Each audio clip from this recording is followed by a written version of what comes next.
behalf of my party to speak on the budget. I would thank and congratulate Nirmala ji. Probably this is her fourth budget and a woman leading from the front. After Indira Gandhi ji, this is the first time we've had a woman leading the budget. So I compliment her on her achievements since we are all going into elections this year. It's been an extraordinary, wonderful relationship with her.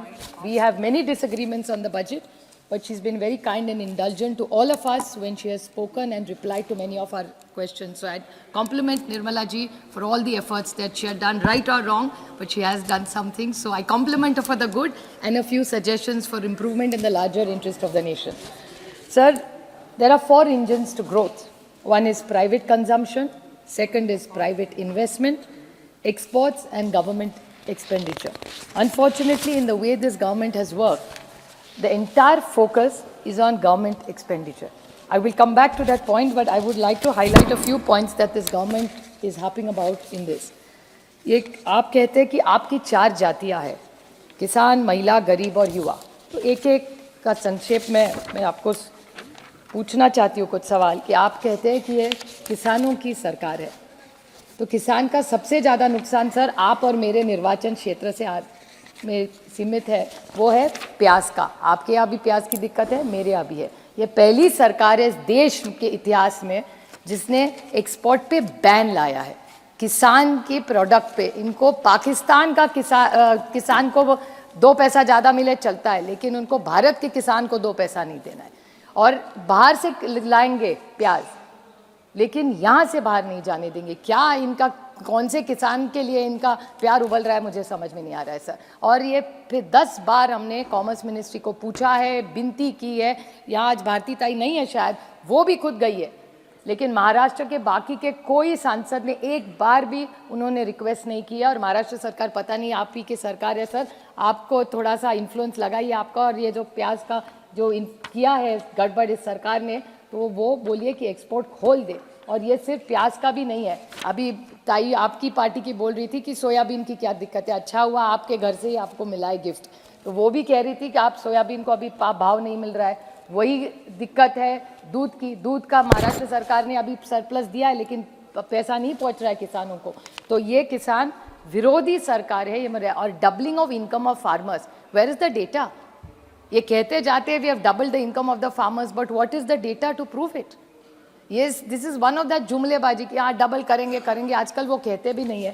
And if you ask this entire data which shows of this government, I'm purely going by data which is available in the government of India.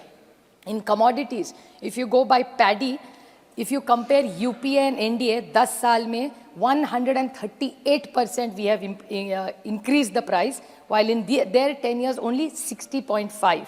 Same thing with urad, tur, wheat, chana, cotton. सबका है sir. I would like to table this data. I won't take the time of this house. And I would urge this government.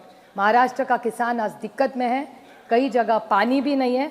तो महाराष्ट्र और देश में जहाँ जहाँ किसान आज अड़चन में है, उसका ऋण माफ़ किया जाए. जैसे यूपीए की डॉक्टर मनमोहन सिंह जी की सरकार ने कर्जा माफ़ किया था, वही बड़ा दिल मोदी जी दिखाए और इस देश के किसानों का कर्जा माफ़ करे. ये मैं इनके विनती करती हूँ, अगर ये सरकार उनको सचमुच में सोचती है उनके बारे में. दूसरा, ये गरीबों की सरकार है बोलते हैं सर. अच्छी बात है, हर सरकार करती है. Governance is continuity. कोई ऐसी सरकार नहीं इस देश में जो गरीबों के खिलाफ होती है. लेकिन इनका डेटा ऐसा कहता है the total wealth of this country is in the top 1%. बाकी के सब 1%. सर कैन यू इमेजिन 40%, 40% इस देश की जो वेल्थ है वो 1% में है सर. तो how are they supporting the wealth? And how many people they keep saying. एक जगह कहते हैं कि हम सब ने गरीबी हटाई है, तो फिर 80 करोड़ को जो जनता को खाना देते वो नंबर क्यों नहीं कम हो रहा है? It's a contradiction. मैं पिछली बार भी यही सवाल था, लेकिन मुझे किसी तो जवाब नहीं दिया सर. इसलिए मैं फिर पूछ रही हूँ कि अगर आप गरीबी कम कर रहे हैं तो how is that impact not showing in the numbers? So this is something the government must reply to us. And गरीबों के लिए इन्होंने जनधन योजना जो चिदम्बरम साहब ने शुरू की थी, और ये गरीबों के लिए, शोषित, वंचित, पीड़ित के लिए बहुत अच्छी बात है. लेकिन जनधन योजना में जो अकाउंट है, 50 करोड़ से ज़्यादा अकाउंट्स है, उसमें से 20% से ज़्यादा नॉन ऑपरेटिव है, उसमें से महिला के ज़्यादा है. फिर भी जो भी बचा हुआ पैसा है उसके ऊपर क्यों ना ये सरकार उन गरीबों का जो पैसा प्रॉफिट में दिखाती है इनकी बैंक के साथ, सारी इनकी नहीं, जो भी पब्लिक सेक्टर की बैंक है, उन गरीबों को, उन शोषित और वंचित और पीड़ितों को क्यों ना 3 से 5% आप उनको interest they they. Sir, it's a suggestion I am giving you. ये जो जनधन योजना का आप इतना बोलते हैं गरीबों के लिए, उनका जो पैसा है उसके इंटरेस्ट दे के उनको क्यों नहीं पैसा देते? बैंक प्रॉफिट दे रही है, गरीबों में बांटिए ना, बैंक को क्यों चाहिए इतना प्रॉफिट? आप सोचिए, एक सुझाव दे रही हो आपको। आप अगर ये गरीबों की सरकार है तो जनधन अकाउंट जिनके पास पैसा है उनको 3 से 5%, 3 दे दिए, 4 दीजिए, कुछ तो दीजिए, उनका ही तो पैसा है, वो आपको तो है नहीं। तो आप अगर गरीब की सरकार है, प्लीज़ आप इस बारे में सोचिए, और मेरी आशा है और अपेक्षा है कि आप इस बारे में कुछ तो जवाब देंगे। उसके बाद आप गरीबों के लिए बोल रहे हैं, शोषित के लिए बोल रहे हैं, ये जो एक इशू है यूथ का, युवा पीढ़ी का, आप सर देख रहे हैं, युवा का डेटा तो आप सब जानते हैं। मेरे निर्वाचन क्षेत्र का उदाहरण दूं सर, हिंजेवाड़ी मेरे निर्वाचन क्षेत्र में आता है, इनके सर के ही बगल में है। वहाँ 25 जूनियर डेवलपर की पोजीशंस थी, वहाँ 3000 बच्चों ने एप्लीकेशन किया है सर। उसके बाद central jobs 7.22 lakh got jobs. How many applicants पता है? 22 crore sir. I repeat this number, 7.7 मोटा मोटा पकड़ लिए, 7.5 लाख नौकरियों के लिए 22 करोड़ बच्चों ने। आप ही का डेटा है सर, मेरा सारा भाषण आपके रिप्लाई से मैं करती हूँ, होमवर्क करके भाषण करती हूँ। तो unemployment is one of the biggest challenges. Same thing with police department, 62 telephone messenger post, 93,000। और कौन कौन है यूजी, पीजी और पीएचडी वाले बच्चे आज पुलिस डिपार्टमेंट में टेलीफोन मैसेंजर का काम करेंगे सर। तो अनएम्प्लॉयमेंट तो है ही, तो उसके बारे में आपकी सरकार यूथ के लिए इतना सारा कर रही है, तो उसके बारे में नौकरियां तो हो नहीं रही है, आर्टिफिशियल इंटेलिजेंस होने वाला है, it is going to disrupt our lives, jobs are going to change already. अगर आप थोड़ा सा होमवर्क करें सर, आपको पता होगा कि पुराने ज़माने में 10 साल पहले जब इतनी टेक्नोलॉजी थी नहीं, तब इन अनएम्प्लॉयमेंट का जब रेशो हुआ करता था, अगर आप 1000 करोड़ अगर इन्वेस्ट करें ना सर, तो उसमें I give you the exact number, when you invested 1 crore it led to 33 jobs in 1994 which fell further. तो 1 करोड़ को 1994 में 33 जॉब्स हुआ करते थे, इन 2015 8 जॉब्स, 8 ही है, because technology has change our life. So what is this government's plan for unemployment if you are such a youth progressive government? महिलाओं के बारे में बहुत अच्छा भावना जी भी बोली, महिलाओं के लिए बहुत करना चाहिए, अच्छी सुझाव दी। I just have 2 small questions about this to ask this government, कि आप उज्ज्वला योजना के बारे में इतना कहते हैं, तो रिफिल्स 50% से भी ज़्यादा नहीं है। So how are you calling it your flagship programme? People don't afford it. आप कई आशा और आंगनवाड़ी सेविका को मिली है सर जाके, उनका दुख आपको पता है। मेरे तो क्षेत्र में पूरी महाराष्ट्र में आंगनवाड़ी और आशा वर्कर का आंदोलन चल रहा है, वो पगार बढ़ाना मांग रही है सर, 4,000, 5,000, 10,000 भी उनको पैसा नहीं है। तो अगर आप महिलाओं के लिए कुछ करना चाहते हैं तो हमारी आंगनवाड़ी और आशा वर्कर का पगार बढ़ाइए, परमानेंट करिए और उनको पेंशन भी दीजिए। इसके बारे में सोचिए, अगर आप सचमुच महिलाओं को कुछ उनके लिए कुछ करना चाहते हैं। उसके बाद इन्फ्लेशन, महंगाई तो सबको पता है सर, महंगाई के बाद खिलाफ ही जब हमारी सरकार की थी, हमारे खिलाफ बोल बोल के ये सरकार में आए। लेकिन आप घर में जाके भाभी को पूछिए क्या सस्ता हुआ है आज, किसी के भी घर में जाए सब, भैया आप भी घर जाके भाभी को पूछिए, आज कुछ सस्ता नहीं हो रहा है। फूड इन हाँ वो अपने बाहर जाना पड़ेगा यार, रेंज नहीं आता है। सुप्रिया जी, आप अपनी बात जल्दी खत्म कीजिए। 2 minutes, just 2 minutes। आपके पार्टी से सुनील तटकरे जी भी है। तो मैं बैठ जाऊँ? नहीं, आप जल्दी खत्म कीजिए आपकी। EPS 95 का शब्द, ये तो अरुण जी हम सबके नेता थे, भले बीजेपी में थे लेकिन मैं भी उनको नेता मानती थी। सुषमा जी और अरुण जी से हम सब ने बहुत सीखा है, लेकिन उन्होंने जब ऑपोजिशन में थे तब EPS 95 इनके लिए आपने कहा था कि इनको पैसा आप दे देंगे। आज EPS 95 में बहुत सारे सीनियर सिटीजन्स ऐसे हैं जिनको आज पैसा नहीं मिल रहा है, 1000 रुपया से कम मिलता है। अगर उनको बच्चों को कुछ गिफ्ट देना हो, बहू को कुछ देना हो, तो उनके खिस्से में आज पैसा नहीं है, लेकिन उनके हक का पैसा है। तो ये EPS 95 का पैसा गया कहाँ, और गया होगा तो यू आर अकाउंटेबल। इस देश का पैसा है, इस सीनियर सिटीजन जिनके कारण हम खड़े हैं, इस देश के जो बुजुर्ग हैं उनका पैसा है, वो आपके पास है, लेकिन कहाँ है किसी को पता नहीं, आप दे नहीं रहे। फिर रह गया डिमोनेटाइजेशन और करप्शन। निशिकांत जी भी बहुत अच्छा बोलते थे, उनके स्टेट का इशू मैं उनको पूछने वाली हूँ कि मैं भी दंग रह गई जब वो करप्शन और भ्रष्टाचार के बारे में। अच्छा है, भ्रष्टाचार देश मुक्त होगा तो मैं आपके साथ खड़ी रहूंगी। एक बार करके तो दिखाया, जिस पे आरोप करेंगे उसके एक्शन लेना पड़ेगा, सिलेक्टिव एक्शन नहीं हो सकता।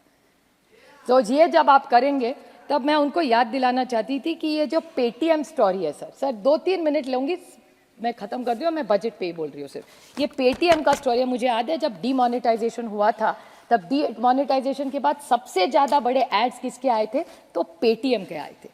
और आज पेटीएम के खिलाफ सबसे ज़्यादा कौन लड़ रहा है, तो ये सरकार लड़ी है। और ये सरकार कह रही है कि सबसे ज़्यादा मनी लॉन्ड्रिंग कहाँ हुआ है, तो वो पेटीएम में हुआ है। तो आपकी सरकार इतने साल कर क्या रही थी? फिर डिमोनेटाइजेशन करना गलत था कि पेटीएम गलत था या टेक्नोलॉजी गलत है? और फिर निशिकांत जी कह रहे इतना पैसा मिल रहा है, कैश मिल रहा है, तो इतना कैश इन सर्कुलेशन आया कैसे? अगर आप डिमोनेटाइजेशन कर रहे हैं तो इतना कैश आया कैसे कि जो आप पकड़ रहे हैं सिलेक्टिवली? इसका तो जवाब सरकार को देना पड़ेगा। और करप्शन इंडेक्स में देश में कोई सुधार नहीं हो रहा है। और सर आपको डर लगेगा, हम दोनों जिस राज्य से आते हैं, परसों मैंने टीवी पे देखा, टीवी पे एक आदमी था, इनका ही एमएलए था, वो दूसरे आदमी को गोली मार रहा है, और वो भी पुलिस स्टेशन में सर, उल्लासनगर में, और कह रहा है कि पैसा मेरा लूटा लिया। अभी आप होती है ये करप्शन नहीं है तो क्या? आप तो इंक्वायरी लगाना चाहिए आपने कि बीजेपी का विधायक एक अपने फ्रेंडली पार्टी पे गोली चलाता है, वो भी पुलिस स्टेशन में चलाता है, और आरोप करता है कि वो हो। नहीं, मैं करप्शन की बात, वो झारखंड का कह रहे थे, मैं महाराष्ट्र का कह रही हूँ। तो जैसे वहाँ हो रहा है वैसे यहाँ भी हो रहा है। तो ये करप्शन, जो पैसा कहाँ से आ रही है, आरोप कैसे आ रहे हैं सर? अगर ये भ्रष्टाचार मुक्त करना तो मैं भी वही चाहती हूँ ना सर। तो वो बोल दे, वो कुछ एक्शन इसी पे ले ले, फिर साथ मिलके भ्रष्टाचार इस देश से निकाल देंगे हम लोग। जब क्रिप्टो करेंसी की बात थी, मुझे याद है हम सब ने, मेरे दोस्त और ये उदासी जी नहीं है, शायद दुबे जी भी उस पर बोले थे, हम सब एक आवाज़ में क्रिप्टो करेंसी के खिलाफ बोल रहे थे कि उसको आप कुछ उसके बारे में करिए। लेकिन क्रिप्टो के बारे में फिर हाँ ना, फिर उस पर टैक्स लगा दिया। There is no clarity of policy in this government for crypto currency, and the same problem you are going to have in algorithm Sensex trading. It's a good thing which is happening, but technology, please, I'm reading this out, it makes technology more efficient, but it's a potential and an opportunity for making manipulation possible and unfair advantage to large institutes and hurt the smaller investments. So this is something very, very important, sir. I'm just wrapping up. Just one small point I will ask. Now I'm purely speaking on the budget questions. I expect you to indulge me by answering. Fiscal deficit 2013 में 4.5 था, आज 5.8 है. And I'll quote Arun Jaitley ji. He used to say, fiscal prudence to me is a paramount importance because of considerations of intergenerational equity. We cannot leave behind a legacy of debt for our future generations. We cannot go on spending today which should be financed by taxation in further date. Total debt. What was the total debt in 2013, 2014 जब हमारी सरकार थी? 56.51 lakh crores. What is the debt today? 168.72 lakh crores. Public debt of GDP ratio UPA के time में 85 था, फिर 68 आ गया, it's back to 85. Per capita income increase UPA की सरकार में 232% इंक्रीज हुआ था, आप में ओनली 115 हुआ है. पर tax matter disputes, Arun ji का ही स्टेटमेंट है कि डिस्प्यूट्स मस्ट बी रिड्यूस्ड. आज क्या है? 5.61 lakh cases of values of 29 lakh crore of tax matters are now pending. आपने 25,000 का किया, बहुत अच्छी बात है, मैं स्वागत करती हूँ, लेकिन इसका आप क्या करेंगे? So these are many questions, and that I go back to the beginning of my speech that 4 engines of growth, private consumption, private investment, exports is not doing well.